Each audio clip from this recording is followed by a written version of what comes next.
ఓం శ్రీ గురుభ్యో నమః. ఈరోజు మనం మాట్లాడకపోయే టాపిక్ మ్యారేజ్ డేట్స్. ఎవరి మ్యారేజ్ డేట్స్ అయితే బాగుంటాయో, ఎవరి మ్యారేజ్ డేట్స్ అయితే బాగోవో వాటి గురించి మనం ఈరోజు చెప్పుకుందాం.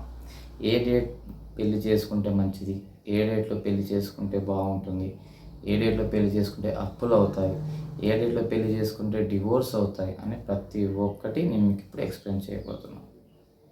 ఫస్ట్ ఆఫ్ ఆల్ నెంబర్ 3 అంటే 3/12/21/30. 3/12/21/30 ఈ డేట్లలో ఎవరైతే మ్యారేజ్ చేసుకుంటారో వాళ్ళకి అప్పులు.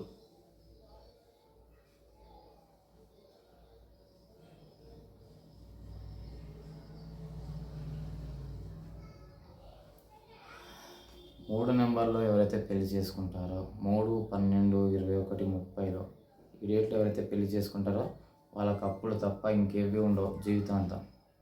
నిజమండి, చెప్తే చాలామంది అని తీసేసుకుంటారు, కానీ అలా కాదు. కంపల్సరీ ఈ డేట్లలో ఈ 3/12/21/30లో ఎవరైతే పెళ్లి చేసుకుంటారో వాళ్ళకి కంపల్సరీ అప్పులే. నెక్స్ట్ వచ్చేసి 4th 4/13/22/31 ఈ డేట్లలో ఎవరైతే పెళ్లి చేసుకుంటారో వాళ్ళకి బిజినెస్ లాస్. బిజినెస్ లాస్ 4వ తేదీ 13/22/31 ఇవన్నీ కూడా పెళ్లి చేసుకున్న తర్వాత ఏమవుతాయి?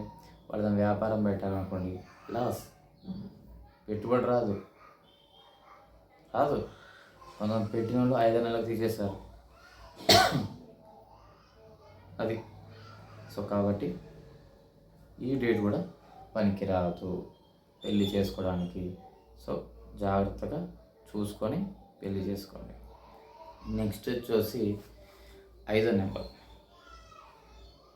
5వ నెంబర్ ఏం చేస్తుంది? మరి ఇది చెప్తే మరి మళ్ళీ మీకు నా మీద గొప్పడకండి, నేను క్లారిటీగా చెప్తున్నాను. 5వ నెంబర్ వచ్చేసి డివోర్స్. 5/14/23 ఈ 3 నెంబర్లలో ఎవరైతే పెళ్లి చేసుకుంటారో వాళ్ళకి డివోర్స్ ఖాయం. ఏదో గొడవ అవుతుంది, డివోర్స్ చేసేసుకుంటారు. అసలు ఎలా జరుగుతుంది ఏంటి అంటే తెలియదు, అయిపోతుంది, డివోర్స్ ఖాయం, అంతే. మనం దాన్ని ఏం చేయలేము. సో కాబట్టి 5వ నెంబర్ మోస్ట్ డేంజరస్. అర్థమవుతుందా? నెక్స్ట్ వచ్చేసి 6వ నెంబర్. ఈ 6/15/24 తేదీల్లో ఎవరైతే పెళ్లి చేసుకుంటారో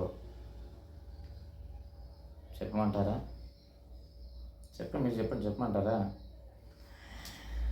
ఇల్లీగల్ అఫైర్స్, అక్రమ సంబంధాలు. 6/15/24 తేదీలో ఎవరైతే పెళ్లి చేసుకుంటారో ఈ తేదీలో వాళ్ళకి అబ్బాయిలైనా కానివ్వండి, అమ్మాయిలైనా కానివ్వండి, ఇతను వేరే వాళ్ళతో ఎఫైర్ పెట్టుకుంటాడు, ఆ అమ్మాయిలు వేరే వాళ్ళతో ఎఫైర్ పెట్టుకుంటాడు. చెప్పలేము, ఎవరితో ఉన్నా చెప్పలేము, కానీ ఎఫ్ఐఆర్ మాత్రం కన్ఫామ్గా జరుగుతాయి.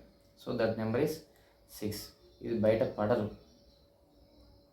వీళ్ళు బయట పడరు కానీ జరుగుతుంటాయి.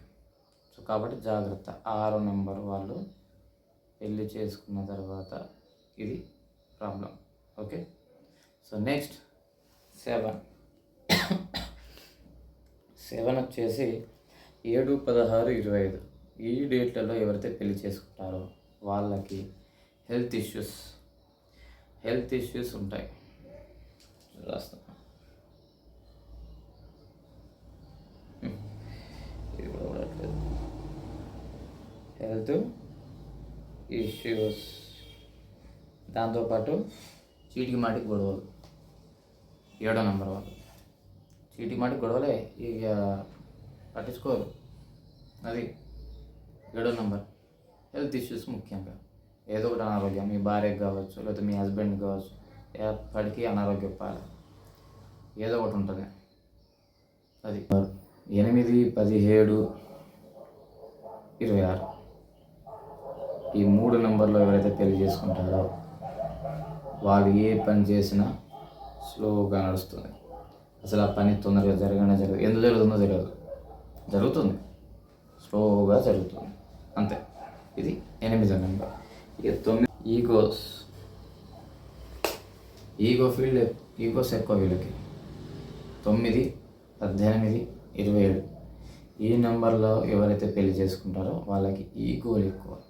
అబ్బాయికి కానీ అమ్మాయికి కానీ ఎవరికైనా కంపల్సరీ.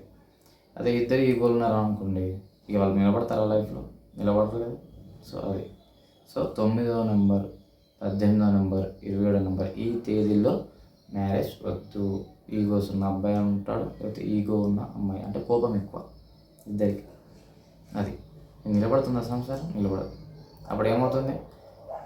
అది సంగతి. సో ఎవరైనా కానీ మ్యారేజ్ చేసుకునేటప్పుడు ఈ 3, 4, 5, 6, 7, 8, 9 దీనికి సంబంధించిన సీరియల్ నెంబర్స్ చూసాను కదా. ఇక్కడ 3 అంటే 12, 21, 30, 5, 4 అంటే 4, 13, 22, 32 ఇట్లా దేని దానికి రాశాను క్లారిటీగా. ఈ డేట్లలో పెళ్లి జరిగిన వాళ్ళు ఎవ్వరు కూడా సుఖంగా లేరు. నేను చెప్తున్నాను, సుఖంగా లేరు. మరి ఏ డేట్లో చేసుకుంటే మంచిది అంటారు? టాప్ మోస్ట్ నెంబర్ 1 ఏంటి చెప్పనా? That is number 1.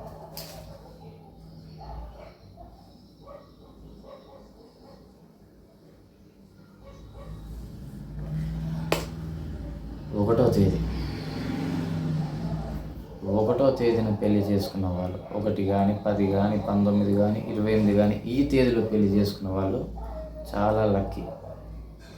చాలా లక్కీ.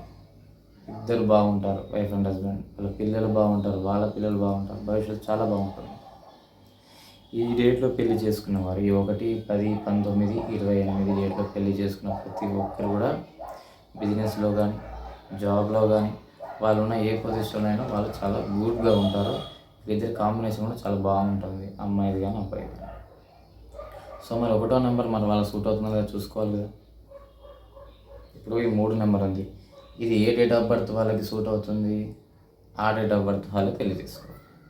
ఎవరు పడితే వాళ్ళు చేసుకోవద్దు. అట్లా ఒక్కో డేట్ ఆఫ్ బర్త్ ఒక్కో నెంబర్ వాళ్ళకి. అర్థమవుతుందా? అందుకే ఈ వీడియో మొదటి నుంచి చూడండి. మీరు మధ్యలో చూసారనుకోండి, ఇవి డేట్లు అనుకుంటారు, ఇవి మీ డేట్ ఆఫ్ బర్త్లు అనుకుంటారు. ఇది మీ డేట్ ఆఫ్ బర్త్లు కాదు, ఇవి మ్యారేజ్ డేట్స్.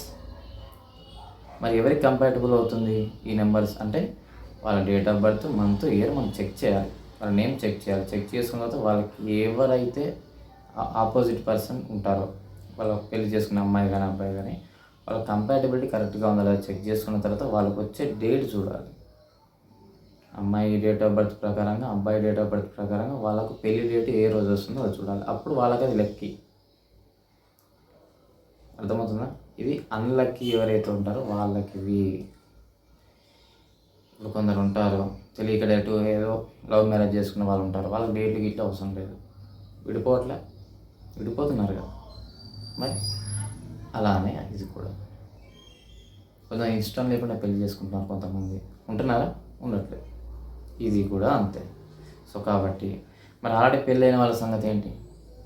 రీమ్యారేజ్, మళ్ళీ పెళ్ళి చేసుకోండి. వేరే వాళ్ళని కాదండి, మీ భార్యల్ని, మీ హస్బెండ్ని మళ్ళీ ఒక డేట్ చూసుకోండి. 1, 10, 19, 28 డేట్ చూసుకోండి. ఒక మంచి మంత్ చూసుకోండి, మంచి ఇయర్ చూసుకోండి. 1, 10, 19, 28 తేదీల్లో మంచి మంత్ చూసుకోండి, మంచి నెల, మంచి ఇయర్ చూసుకోండి. మళ్ళీ గుడికి వెళ్ళి ఒకసారి పెళ్లి చేసుకోండి. ఏమవుతుంది? 10,000 పెడితే 5,000 దొరుకుతాడు, 5,000 పెడితే సామాన్ వచ్చేస్తుంది. మళ్ళీ పెళ్లి చేసుకోండి, నో ప్రాబ్లం. డేట్ మారుతుంది, రిజిస్ట్రేషన్ చేయించండి, మ్యారేజ్ సర్టిఫికేట్. అప్పుడు చూడండి ఎలా ఉంటుందో. అర్థమవుతుందా? సో ఫస్ట్ మీ డేట్, మంత్, ఇయర్ చెక్ చేసుకోవాలి ఫస్ట్ ఆఫ్ ఆల్. తర్వాత అది మీకు సెట్ అవుతుందా కదా చూసుకోవాలి. ఈ డేట్లలో ఏమన్నా ఇవి సెట్ కాని వాళ్ళు, ఆల్రెడీ పెళ్ళైన వాళ్ళు ఉంటే రీమ్యారేజ్ చేసుకోవాలి. రీమ్యారేజ్ అంటే మీ భార్యని, మీ హస్బెండ్ని మళ్ళీ గుళ్ళో కానీ ఎక్కడైనా అఫీషియల్గా మళ్ళీ ఒక మంచి డేట్ ఫిక్స్ చేసుకోండి. మీకు ఏం డౌట్ ఉంటే నన్ను సంప్రదించండి, నా నెంబర్ పెడతాను కింద. ఓకే, నమస్తే.